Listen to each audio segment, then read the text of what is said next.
بسم اللہ الرحمن الرحیم ان اللہ و ملائکتہ یصلون علی النبی یا ایھا الذین آمنوا صلوا علیہ وسلموا تسلیما صلی اللہ علیہ وآلہ وسلم۔ سامعین، حضور اکرم صلی اللہ علیہ وسلم نے ہمیں چند باتوں سے منع فرمایا ہے۔ ان میں پہلی بات یہ ہے جنابت کی حالت میں کوئی چیز کھانے سے منع فرمایا ہے، اور فرمایا کیونکہ اس سے فقر و فاقہ، غربت اور تندرستی پیدا ہوتی ہے۔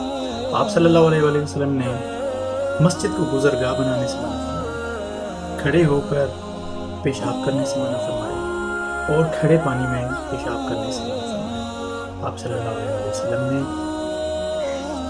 مسجد کے اندر بلغم نکالنے سے منع فرمایا۔ آپ صلی اللہ علیہ وآلہ وسلم نے چوہے کا جوٹھا کھانے سے منع فرمایا، اور آپ صلی اللہ علیہ وآلہ وسلم نے حمام میں مسواک کرنے سے منع فرمایا، اور آپ صلی اللہ علیہ وآلہ وسلم نے دانتوں کے ذریعے ناخن کاٹنے سے منع فرمایا، اور آپ صلی اللہ علیہ وآلہ وسلم نے بائیں ہاتھ سے کھانے کو منع فرمایا، اور آپ صلی اللہ علیہ وآلہ وسلم نے مقبروں کو پختہ کرنے سے اور ان میں نماز ادا کرنے سے منع فرمایا، اور آپ صلی اللہ علیہ وآلہ وسلم نے برتن کے قبض سے پانی پینے سے منع فرمایا۔ والسلام علیکم ورحمۃ اللہ وبرکاتہ۔